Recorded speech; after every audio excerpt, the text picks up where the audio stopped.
রিকশা চালকের ঘর গুড়িয়ে দিল একদল দুষ্কৃতী। ঘটনা রবিবার রাজধানীর বিচারবন এলাকায়। এই অবস্থায় গৃহহীন রিকশা চালক আক্তার মিয়া তার সন্তান সন্ততি সহ পরিবারকে এই শীতের মধ্যেই ঠাঁই নিয়েছে গাছের তলায়। রাজধানীর বিচারবন এলাকা এটি ৬ আগরতলা বিধানসভার অন্তর্গত। বিচারবন এলাকায় অনেক সরকারি জমি অর্থাৎ খাস জমি রয়েছে। সেই খাস জমিতে অনেক গরিব মেহনতি পরিবার দীর্ঘ বছর যাবৎ বসবাস করছে। এর মধ্যে আক্তার মিয়াও রয়েছেন। সে একজন রিকশা চালক। ৬ সন্তান সহ আক্তারের ৮ জনের পরিবার। এই দ্রব্যমূল্যের অগ্নিমূল্যের বাজারে তাকে রিকশা চালিয়ে সংসার চালাতে রীতিমতো হিমশিম খেতে হচ্ছে। এরই মধ্যে রবিবার দিন দুপুরে আক্তারের মাথায় বিনা মেঘে বজ্রপাতের মতো ঘটনা ঘটল। এদিন বিচারবন এলাকারই কতিপয় স্বঘোষিত নেতা দিনমজুর আক্তারের ঘর সহ কয়েকটি ঘর গুড়িয়ে দেয়। আর এই ঘটনা ঘটেছে রাজ্যের পুলিশ মহানির্দেশকের কার্যালয় থেকে মাত্র কয়েক কিলোমিটার দূরে। সংশ্লিষ্ট দুষ্কৃতীদের বক্তব্য, এই সরকারি জায়গায় নাকি ওরা গাড়ির পার্কিং করবে। শুনুন অসহায় দিনমজুর আক্তারের আর্তনাদ।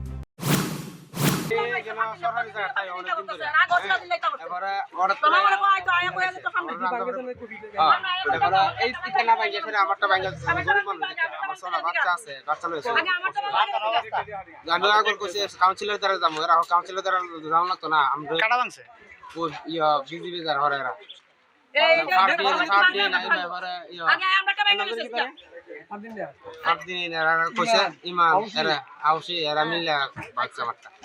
আর আপনার লগে পাশে যেগুলো আছে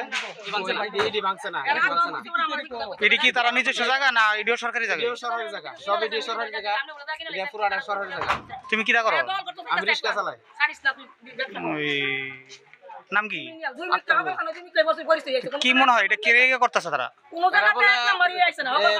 গাড়ি পার্কিং করবো, সরকার তো বাড়াইছে গাড়ি পার্কিং করবো, সরকার একটা নোটিশ দিচ্ছে না, আর বলে গাড়ি পার্কিং করবো করে করে ইয়া করবো। এই কারণে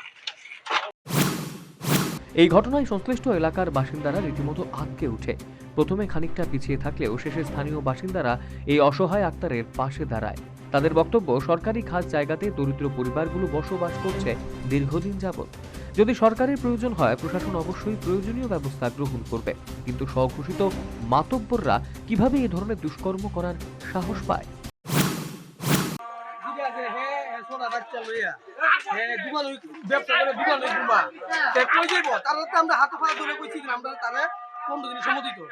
তারা কইছে না সময় নাই কোনো।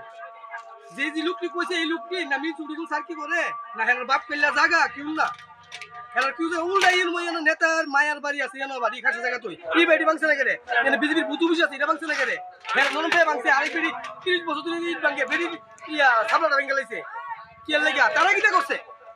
যদি তারাটা যদি খাসে জায়গা হইতে সরকারি জায়গা হইতে তো হিটিও তো ফাটি বিষ্ট আছে এই ওই দোকানওয়ালা বাড়িও আছে ইট ভাঙছে না করে এটা ভাঙছে।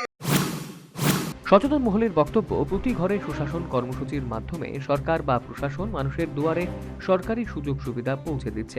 আর সেখানে নাকি একদল দুষ্কৃতী নিজেদের ক্ষুদ্র স্বার্থ চরিতার্থ করার জন্য দিন দুপুরে বেছে বেছে মানুষের বাড়ি ঘর ঘুরিয়ে দিচ্ছে, তাও আবার দিন দুপুরে রাজধানীর অনত দূরে। অনেকেই এই বিষয়টিকে শাসক দলকে কালিমালিপ্ত করার ষড়যন্ত্র বলে মনে করছে। এই বিষয়টি নিয়ে ইতিমধ্যে স্থানীয় বাসিন্দারা সরব হয়েছে এবং সেই সাথে এই দুঃসাহসিক ঘটনার সাথে যুক্তদের দৃষ্টান্তমূলক শাস্তির দাবি জানিয়েছে। এখন দেখার সংশ্লিষ্ট প্রশাসন এই বিষয়ে কি পদক্ষেপ গ্রহণ করে। Bureau report, news vanguard.